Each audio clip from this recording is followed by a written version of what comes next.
بسم اللہ الرحمن الرحیم۔ السلام علیکم ناظرین۔ ایک ایسی کراماتی تابوت جسے حاصل کرنے والا دنیا فتح کر سکتا ہے، وہ تابوت جس کی تلاش میں یہودیوں نے کئی مقامات کھود ڈالے۔ اس تابوت میں ایسی کیا چیز رکھی ہے، اور وہ تابوت تاریخ میں کس کے پاس تھی، اور اسے قیامت سے قبل کون حاصل کرے گا؟ آج ہم اس ویڈیو میں تابوت سکینہ کے بارے میں جانیں گے۔ ہر دور میں مسلمان، یہود اور عیسائی ایک دوسرے کے مخالف رہے ہیں، مگر ایک جگہ جہاں تینوں متفق ہیں وہ تابوت سکینہ ہے۔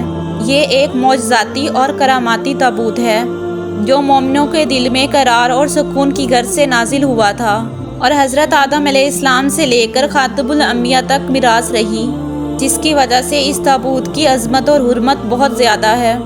اس تابوت کو تابوت سکینہ اس لیے کہا گیا کیونکہ اس تابوت کے ذریعے لوگوں کے دلوں میں تسلی، اطمینان اور سکون حاصل ہوتا تھا، لہٰذا اس سکون کی وجہ سے اس تابوت کا نام تابوت سکینہ ہے۔ روایت کے مطابق یہ تابوت حضرت آدم علیہ السلام پر نازل ہوا تھا، جو ایک بھاری صندوق تھا۔ اس تابوت کو حضرت آدم علیہ السلام جنت سے دنیا میں اپنے ساتھ لے کر آئے تھے، اور وفات تک یہ حضرت آدم علیہ السلام کے پاس ہی رہا۔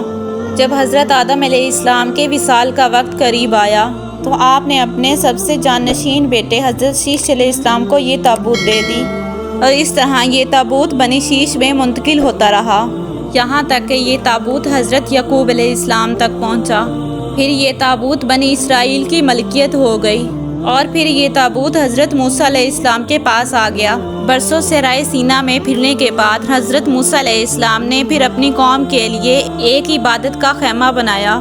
اس خیمے میں ایک چھوٹی سی جگہ بنائی جہاں آپ علیہ السلام نے تابوت کو رکھ دیا تھا۔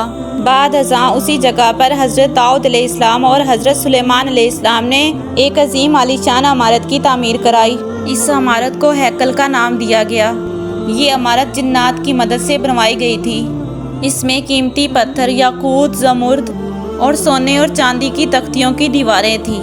اس ہیکل میں روشنی اور چمک اس قدر تھی کہ گویا رات میں بھی روشنی کی ضرورت نہ پڑتی۔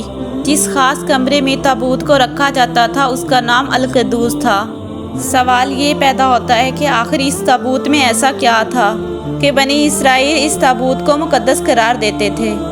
دراصل اس تابوت میں پیغمبروں کے تبرکات رکھے ہوئے تھے، جن میں لوہے قرآنی، توریت کی تختیوں کے ٹکڑے، من و سلوہ اور حضرت یوسف علیہ السلام کا کرتا مبارک، ہارون علیہ السلام کی قبا، حضرت موسیٰ علیہ السلام کا عصا اور امامہ، اور حضرت سلیمان علیہ السلام کی تبرکات یعنی ان کی انگوٹھی تھی۔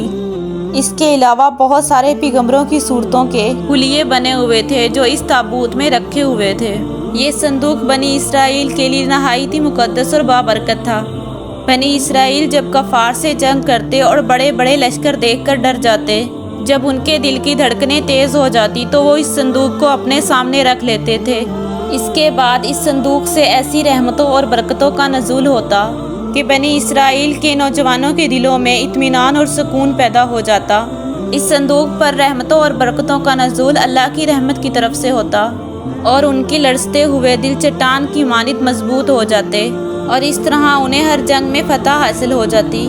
بنی اسرائیل پر جب بھی کوئی مشکل یا مصیبت آتی تو وہ اس صندوق کو اپنے سامنے رکھ کر اسے وسیلہ بناتے، اور اللہ پاک سے دعائیں کرتے تو ان کی دعائیں قبول ہو جایا کرتی تھی، اور ہر آفت ٹل جایا کرتی تھی۔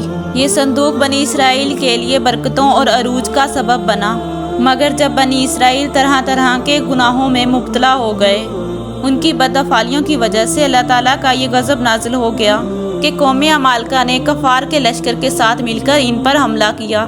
ان کافروں نے بنی اسرائیل پر حملہ کر کے ان کی تمام بستیوں کو نیست و نابود کر دیا، عمارتوں کو توڑ کر سارے شہر کو تہس نہس کر دیا، اور اس مقدس تابوت کو بھی اٹھا کر اپنے ساتھ لے گئے، اور اس تابوت کو لے جا کر نجاستوں کے ایک کوڑے میں پھینک دیا۔ اس بے ادبی پر قوم عمالقہ پر یہ عذاب نازل ہوا کہ یہ لوگ طرح طرح کی بیماریوں اور بلاؤں میں مبتلا کر دیے گئے، اور قوم عمالقہ کے 5 شہر بالکل ویران اور بے آباد ہو گئے۔ لہٰذا ان کافروں کو یہ معلوم ہو گیا کہ اس تابوت کی بے حرمتی کی وجہ سے ان پر یہ عذاب نازل ہوا ہے، اس لیے انہوں نے اس مقدس تابوت کو ایک بیل گاڑی پر لادا اور بیلوں کو بنی اسرائیل کی بستیوں کی طرف ہانک دیا۔ پھر اللہ پاک نے 4 فرشتوں کو مقرر فرمایا جو اس صندوق کو بنی اسرائیل کے نبی حضرت شامون علیہ السلام کی خدمت میں لائے، اور اس طرح بنی اسرائیل کی کھوئی ہوئی نعمت دوبارہ ان کو مل گئی۔ جیسے ہی یہ تابوت بنی اسرائیل کے پاس دوبارہ واپس آیا، ان کا کھویا ہوا مقام واپس لوٹ آیا۔ لیکن یہودی قوم ایسی سرکش قوم تھی جو کسی نہ کسی زمانے میں برائی میں مبتلا ہو جاتی تھی، جو ان کے لیے وبال کا باعث بنتی۔ پھر جب ان میں کفر و شرک عام ہوا تو اللہ کی طرف سے بادشاہ پختہ نصر ان پر قہر بن کر نازل ہوا۔ اس نے یروشلم پر حملہ کر دیا اور اس شہر کو مکمل طور پر تباہ کر ڈالا۔ اس کو آگ لگا دی اور 5 سے 6 لاکھ یہودی کو قتل عام کیا گیا۔ ان تباہیوں کے نتیجے میں تابوت سکینہ کہیں غائب ہو گیا اور آج تک اس کا کوئی نشان نہیں ملا۔ تابوت سکینہ کہاں ہے، اس کے بارے میں مورخین کے مختلف آراء ملتے ہیں۔